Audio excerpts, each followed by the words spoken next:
Starting today, my sister and her husband are moving in with us. We didn't want any strangers staying with us, but suddenly John and my sister's husband barged into our house. John was upset because he had to leave. He said it was because he and my sister were getting divorced. John accused me of treating him like a servant all this time, which he said was emotional abuse. My sister-in-law exaggeratedly pretended to cry and said she couldn't take it anymore, so she was divorcing John. She claimed she deserved our house in the divorce because she had endured their marriage for 2 years. John complained about the $3,300 in living expenses that someone would need to pay. The next day, I moved into a luxury facility worth $2 million and got a lot of frantic calls from John and his sister. My name is Anna Smith, and I recently turned 40. I work as a day trader and investor, buying and selling currencies and stocks. Thanks to this work, I've built up a decent amount of wealth. Despite having a congenital illness that isn't life-threatening but requires caution, doctors have advised me against overexerting myself and cautioned about the risks of childbirth. My parents didn't shield me from this reality. They taught me from a young age to confront my illness with determination. My father, who worked at a brokerage firm, passed down his knowledge of stocks, which has allowed me to make a living from it. My husband, John, is 30 years old, 10 years younger than me, and we've been married for 2 years. We met when he started working as a waiter at my favorite restaurant. Initially, I just saw him as a cute guy at work, but over time we grew closer, transitioning from friends to lovers. Before long, marriage was on our minds. Worried that I couldn't have children, I initially turned down his proposal. But John reassured me, saying, "I want to spend my life with you, Anna. That's why I proposed. If I wanted kids, I would have chosen someone else. Don't you trust me?" I was overwhelmed with happiness and tears when I decided to accept John's proposal. Shortly after we married, John surprised me by saying, "I'll stay home and take care of everything. I don't dislike my job as a waiter, but wouldn't it be easier for you if I handled things this way? Plus, you know I'm good at cooking." It's true. John has a knack for cooking and has always had a passion for food. Even though he wasn't formally trained, he picked up a lot just by observing and learning. That's actually how we first connected. My brother works in the restaurant industry, and when John found out, he was eager to talk about his dream of owning his own place someday. When I questioned what would happen to his dream if he became a stay-at-home husband, John responded firmly, "Do you think being at home means I can't pursue my own goals? That's a narrow view. Taking care of the home is important work. Besides, I want to be with you as much as possible." His eyes sparkled with sincerity, and I realized how much he valued our time together. When he sweetly proposed the idea of him staying at home, I couldn't resist agreeing. Initially, things went smoothly with me focusing on work, while John took care of the house. But gradually, things changed. The neatness of our newly living room gave way to clutter from comic books and video games. John started spending nights playing games in front of the TV, flipping his schedule upside down. "John, this has been getting out of hand lately," I finally confronted him. "Yeah, sorry. I'm really into this game right now. Can you let it slide until I finish it, please?" he pleaded, and reluctantly, I agreed to let him finish, but it didn't stop there. He moved on to the next game, leaving the house in disarray. When we first got married, John was meticulous about cleaning and making our home comfortable. He was such a great stay-at-home husband. What happened? I put up with it for a few months, but one day I couldn't hold back any longer. "John, we need to talk." "Huh? What about?" I felt like I was dealing with a grown man-child instead of my husband. It was like I was a mom telling her kid to finish homework before playing games. "We're married and equal partners. You chose to stay home, so please keep your end of the deal. I'm not saying you can't have fun, but finish your responsibilities first." I laid it all out, and John paused before replying, "Understood. I'm sorry for slacking. I'll only play after I finish my chores, I promise." True to his word, John resumed his duties as a stay-at-home husband, but something had changed. He seemed constantly unhappy. Before, he used to cook with joy and take pride in keeping the house tidy. Now he rushed through tasks and retreated to his room. Instead of gaming in the living room and reading comics on the sofa, he played online games in isolation. More and more, John would say things like, "Sorry, I have a dungeon raid tonight. Can you eat alone? I'll wash the dishes later." I'd watch him go to his room while I ate dinner by myself. Even if the food tasted good, eating alone made it less enjoyable. But since he was doing his housework as promised, I didn't say anything. It wasn't just dinner. "I have a guild battle tonight. Not sure when I'll be back. Go to bed without me," he'd say, and then wouldn't return to our bedroom. This happened almost every night. During the day, he'd often go out alone. If I asked where he was going, he'd just say shopping and wouldn't come back until evening. He always made sure to prepare my meals and leave them ready, which started to feel like a mocking gesture. He took care of all the chores, cleaning, laundry, cooking, so I felt I couldn't complain, but this wasn't a family life. It felt like having a live-in housekeeper. We hardly spoke anymore. I would eat my prepared, cold meals alone, change into freshly washed clothes, and sit in the spotless house, feeling deeply lonely. In those moments I often thought that being alone might actually feel less lonely. I'd find myself staring at John's closed bedroom door, tears welling up from the sadness. Yet I held on to hope that things would improve. I believed we'd return to our normal happy life together, so I endured silently. Then after about a year of this lonely routine, John suddenly dropped a bombshell. Starting today, my sister and her husband are moving in with us. Can't strangers find another place? I protested as John and his sister-in-law's husband barged into our house. I was completely taken aback. I distinctly remembered when John had moved in with me after we got married. His sister and her husband had found their own apartment. What do you mean, John? Are you moving out to go back to your old apartment? I blurted out in confusion. The three of them exchanged glances and burst into laughter. No, I'm staying here with my sister and her husband. You're the one who's moving out, John clarified, leaving me utterly confused. Why do I have to leave this house? I asked, bewildered by the sudden turn of events. Because we can no longer live together as a married couple, John claimed, accusing me of treating him like a maid and emotionally abusing him. That's awful, John, my sister-in-law chimed in dramatically, pretending to wipe away tears that weren't there. But I can't take it anymore. I'm divorcing you. I'll be taking the house in the property division. I endured this life for 2 years, so I deserve it, right? Yes, that's right, John affirmed, encouraged by his sister's support. Meanwhile, her husband stood by, smirking at the scene unfolding before him. I began to piece together what was happening. It seems John had a plan all along, to charm me into marriage and then orchestrate a divorce when it suited him. Just as he hinted earlier, he had his sights set on various things he could gain from our relationship. I never envisioned myself getting married. Knowing I couldn't have children and feeling average in appearance and personality, I had resigned myself to living independently, focusing on my career and hobbies. I had some friends and maintained a normal relationship with my parents and brother. After my dad retired, my parents moved to his hometown, where my brother also settled with his wife. He had worked in the restaurant industry and eventually started a small restaurant with his wife, choosing to live on the same spacious property as our parents. I was born and raised in our town near the city, so it felt more like returning home than just visiting. When I visit my parents, brother, sister-in-law, and nephews, I feel a sense of belonging and never experience loneliness. So marrying someone 10 years younger was unexpected even for me. Looking back, I realize I was played. Listening to John and his sister argue, I couldn't help but chuckle at my own gullibility. Deep down, I had sensed this might happen. John's sudden and intense affection felt like a storybook romance. Initially cautious, I eventually succumbed to his puppy-like charm. Now I needed a plan. How could I turn the tables? How could I make them taste their own medicine? As a day trader, I excel at reading situations, anticipating outcomes, and steering things in a positive direction. I've always been successful, and I knew I could handle this situation too. No doubt about it, I would handle it. As I pondered my next move, John and his sister continued to hurl insults at me. Why are you so quiet? Hurry up and pack your things. Get ready to leave. Playing along, I replied calmly, All right, I'll leave. I began packing only my essentials, clothes, my work laptop, and a few personal items. Here, fill this out. John handed me a piece of paper. It was divorce papers with his sister and her husband already listed as witnesses. I'll take care of filing these. I'll reach out if there's anything else I need, John said with a mocking smile, accompanied by his sister and her husband. They watched as I gathered my belongings and left my own condo. I had a place to stay for now. I would go there to gather my thoughts. I was sure they would have more to say soon, but I would handle it when the time came. I drove away from the condo, heading towards my destination. When I arrived, I had a peaceful night's sleep and woke up feeling refreshed.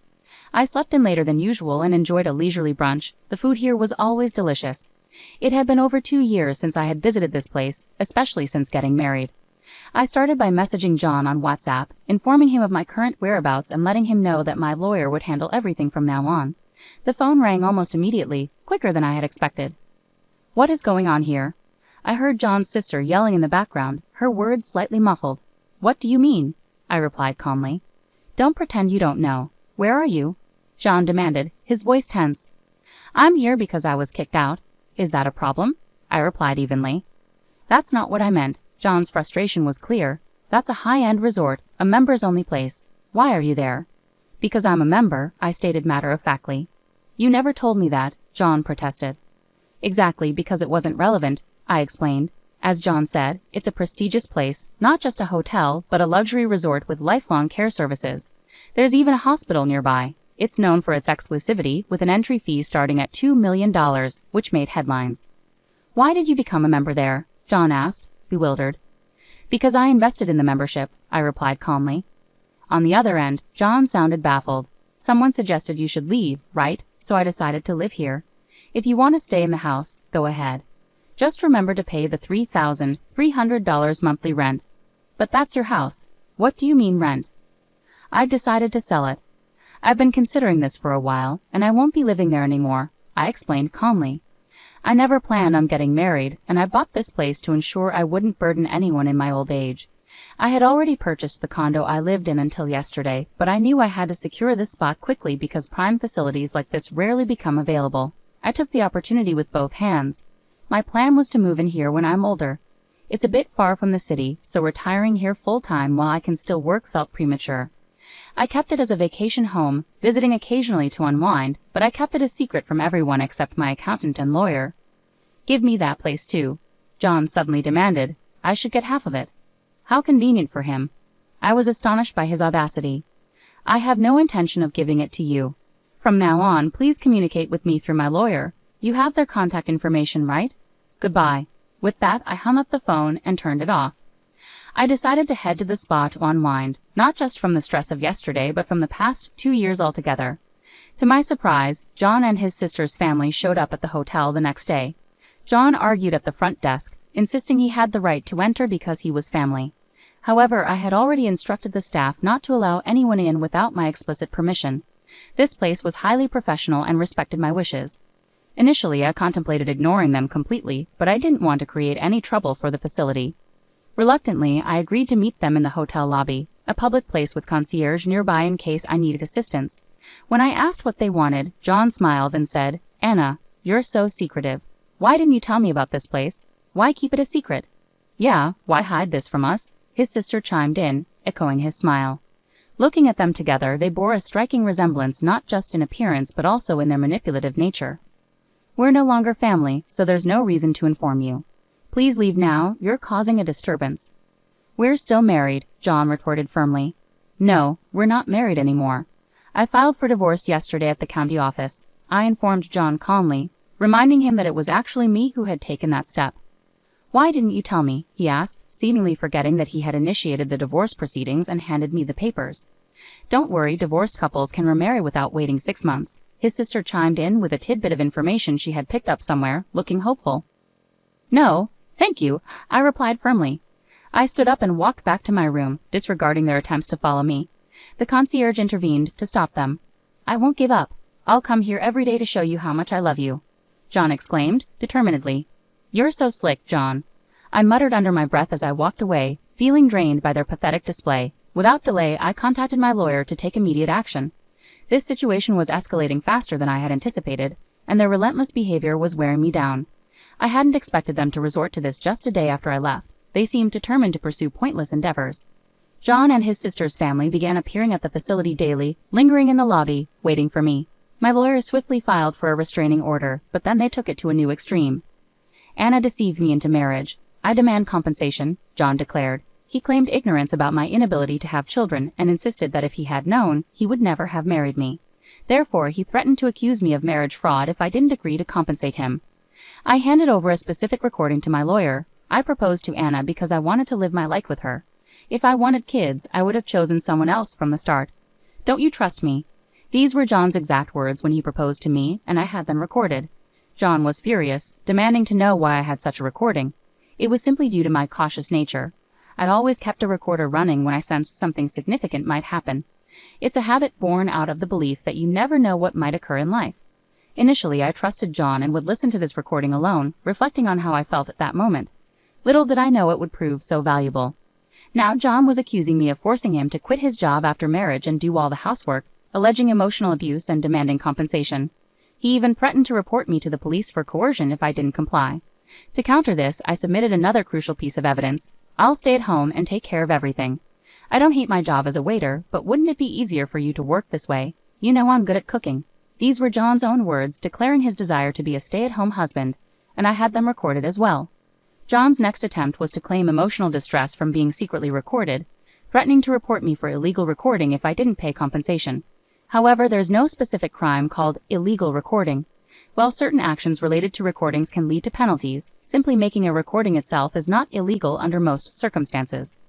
Undeterred, John then demanded compensation for the divorce itself, despite being the one who initiated it without valid grounds and handing me completed divorce papers. I had recorded that conversation as well.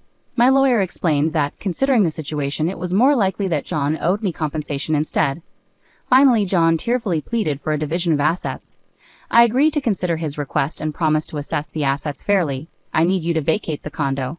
Once we've evaluated everything, we can meet at the lawyer's office. They left without further protest, allowing me to sell all the condo's furnishings and list the property for sale. As I had predicted, due to the increasing property values, it sold for a higher amount than initially anticipated. When I presented the total asset figures, John and his family were initially hopeful, assuming they'd get a substantial portion. So, I did half of this. John eagerly asked upon hearing the total in the tens of millions. Not quite. These figures reflect only assets acquired before our marriage, I clarified through my lawyer. John's expression turned to anger when he received a document showing his share as zero.